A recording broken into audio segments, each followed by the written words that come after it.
All right, coacher. Well, I want you There to we go Sounds good. coach on me here. So it's interesting when you look at the biggest moves that the Broncos have made this offseason. They've all been on the defensive side of the ball. And Evan Ingram. And using a second to draft a running back. Okay, but the list is getting long now.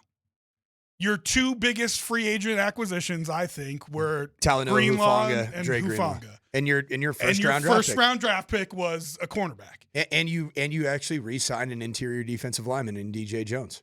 And you might have more contracts coming that way too. You might get a Nick Bonito extension. You might get a. Where are we at with Zach Allen? I think he still needs an extension Yeah, too. But that's what I'm saying. You might get those two paid. Your defense was terrific last year, and I think VJ deserves a lot of credit. Going all the way back to the Miami blowout 2 years ago, where I was saying, and I'll eat my crow for it, you got to get rid of him, if only to show that that's not acceptable. He has come back and is clearly a respected voice in that organization, in that locker room.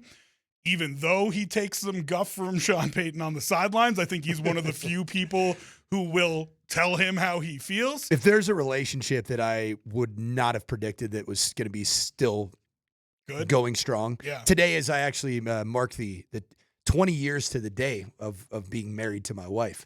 Oh, congratulations. Yeah, thank you very much. More anniversary. Yeah, I guess it is congratulations. I don't know how I've kept her going all these years. I mean, honestly, it's more on her side that we're proud of her than you. A lot of pride there. But, well, listen. But if there was a marriage that I would have said is not going to make it, yeah, it was Sean Payton and Vance Joseph. 100%. It looked like it almost.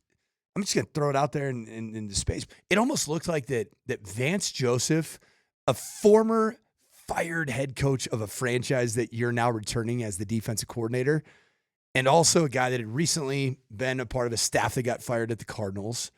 It's like the perfect scapegoat that was built in, and coaches do this. Yeah. For Sean Payton, if things didn't go well in the first couple of years. Which they didn't the first year, right? Yeah, the first half of the first year was an unmitigated disaster. And especially when you talk about the 70 burger that was laid on you in South Beach. And he turned it around to build one of the best defenses in the NFL last year. Now, it was very good, but it wasn't good enough to stop the big boys. It wasn't good enough to stop your Buffalo Bills. Stopped the run, didn't get it done. I mean, I don't just mean them. You struggled versus Baltimore. Cincinnati Bengals. You struggled versus Cincinnati. You did okay. Chargers. You did okay against Kansas City. I would say second half of that Charger game. Really both Charger games. The Kansas City offense is not. I mean, you have an elite quarterback, but the rest of that offense is not what I would call elite right now. They weren't great. So you did okay against them, but like against the big offenses in the AFC, you still struggled. It wasn't brutal, but you still struggled. You didn't play well enough on that side of the ball to win because of that side of the ball. So if you're going to be a dark horse Super Bowl champion, and I can't remember the article that said it, KJ, if you can help me. It was from ESPN. It was from ESPN, but I don't remember who wrote it. But he named the Vikings and the Broncos as the two dark horses. And his reasoning was their defense and their offensive line. And I think it's fair. It's fair. You've put a bunch of money into that offensive line. That's for my guy, Ben Solak. Previously of The Ringer. Okay, there you go. So Ben Solak saying now of ESPN. Offensive line, great. I agree with that. Defense, good. I agree with that. But I think you're going to need to squeeze some more out of this defense, and clearly the Broncos do too, using assets on the defensive side of the ball. So, Coach, my question for you is, how do you expect that defense to be different this year than it was last year with the new toys that he has? Are they going to be more aggressive because on the back end they have a better secondary, and so you can afford to blitz more? Are they going to be stouter against the run? What do you think they're going to be able to do to up the level of that defense to a championship caliber? Best case scenario for the Denver Broncos defense is that Talanoa Hufanga, Dre Greenlaw stay healthy. Yeah, 100%. Jahdae Barron immediately finds a role in at least the starting nickel position or potentially a starting corner. But I think the best thing for this football team and for the future of this defense and the way that the contracts are built is for Jahdae Barron to essentially replace Jaquan McMillan. Right. Not Riley Moss. Because you still have Riley Moss on a cost control contract for at least one more year. And that's good. Whereas Jaquan McMillan's going to command dough if he's your starting nickel. The best path forward for the Broncos is they have to stay healthy at inside linebacker. There's no depth there. It begs the question why they didn't spend more assets. Well, you went out and got Dre. See, here's the thing. You went out and got Dre Greenlaw, who is a bona fide playmaker. But injury prone. Amen. And still coming off an injury, right? So he came back from an injury last year and then got injured again. And then Alex Singleton, who's been the ultimate tackling machine for this franchise for, 4 or 5 years? Not originally drafted by the Broncos, but came over, I believe, from, was it Carolina? Philly, I think. Philly. Right. Anyway, comes over and all he's done is been a really high football IQ player that is in the right place at the right time and is so dependable against the run. Those two guys stay healthy. Talanoa Hufanga stays healthy. And Jahdae Barron is who we believe he is. You're in the conversation of bona fide number 1 defense in the National Football League. But get a little crunchy with me, Coach. And I know that's pretty crunchy. I mean, you and I do it a whole film breakdown podcast where we get real in depth. And I'm not asking you to go that deep, but what do you feel like they can do better with the new toys? Is it blitzing? Is it getting pressure on the? They were great getting pressure on the quarterback line. Vance Joseph is. As a defensive coordinator, dude he is a risk-taking son of a gun. Yeah. Already. Been doing that. But now your back end's better.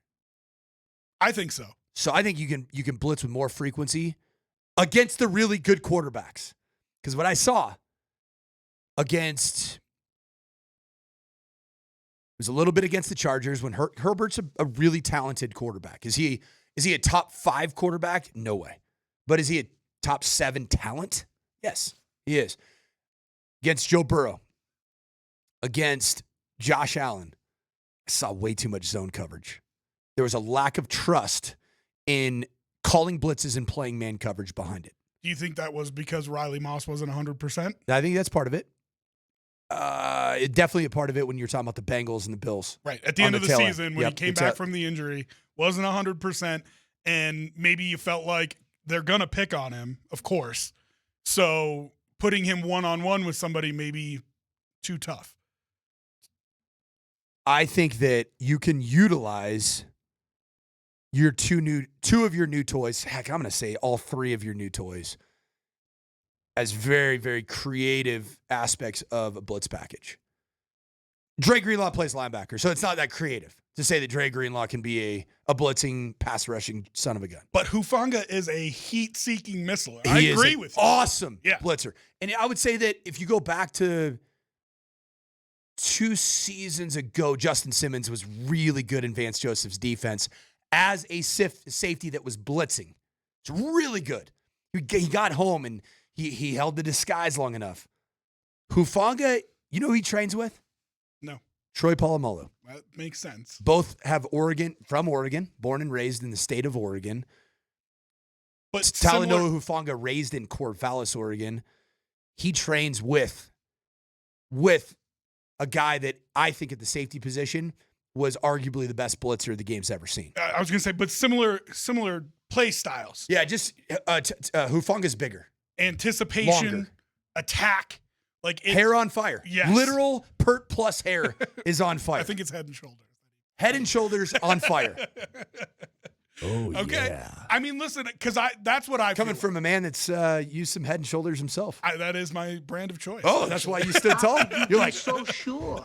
Like, hey, I tell you what, that looked pretty good over there on Troy. Have you seen Paul Molly recently? No. He looks really old. It's wild. Really? He's like gray hair.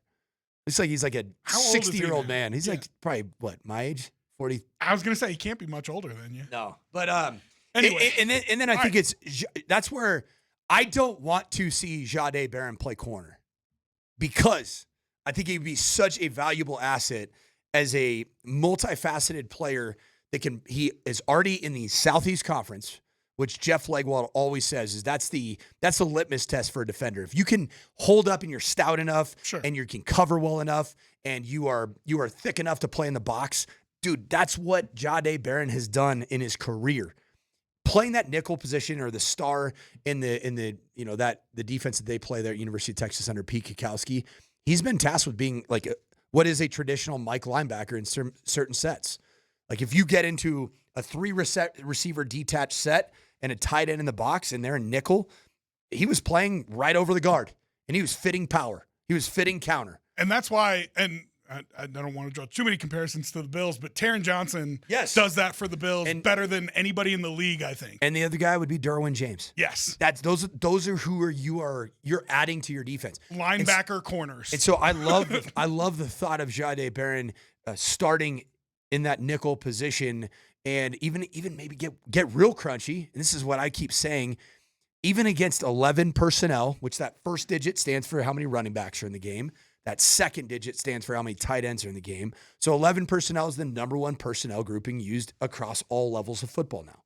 Very different than 10, 15, 20 years ago when it was 21 personnel with a tailback and a fullback and then one tight end playing pro-style offense. You're being real cute saying 10 or 15 years ago. You think it's even more than that? I do. Okay. I do, but I take your point. I mean, I coached at Stanford 12 years ago, and we were that was 21 personnel. Yeah, we were 22. We'd have 23. I mean, we were getting pretty medieval with people en route to multiple Rose Bowls. But what I would say is this: is that even against 11 personnel, most teams match 11 personnel offensively with a nickel defense, which means that you now have your 2 corners, your 2 safeties, and a nickel back in there. I think you could play some dime against 11 personnel, where you actually do utilize as the detached like dime back, the guy that's playing out over the slot receiver. That dude could very easily be Jaquan McMillan, and then you also add Jahdae Barron in that. Now you got super athletic. And which one of them are you putting to the tight end side? I would put I think Jahdae Barron's better in that space. And if you remember is he big enough to cover a tight end? He's you think? Oh yeah. I think he's proven that he's savvy and smart enough and understands leverage well enough. And that's what the film tells me. Candidly, when Jahdae Barron was drafted by the Broncos at pick, what was it, 22, 21? 21, I thought. I don't know. Whatever it was. Yeah. I was like, who? But then, of course, you go back and do your homework. And I was just like everybody else. We were looking for, is it Amari Hampton? Is it a tight end? Is it, trade back? Right. My head wasn't at defensive back. I don't think anybody's was that. If you went back and looked at all the mock drafts, I'd be shocked if you found one that had a D back, not specifically Jahdae Barron, but any D-back for them. It was a strange pick, but it begs the question of if they're spending assets on this, what are they expecting to reap from that to put them into championship? You know what that dime packaging that I was just talking about, you know what that does? It reduces the importance of your linebacker depth or lack thereof. Because guess who comes off the field? Right.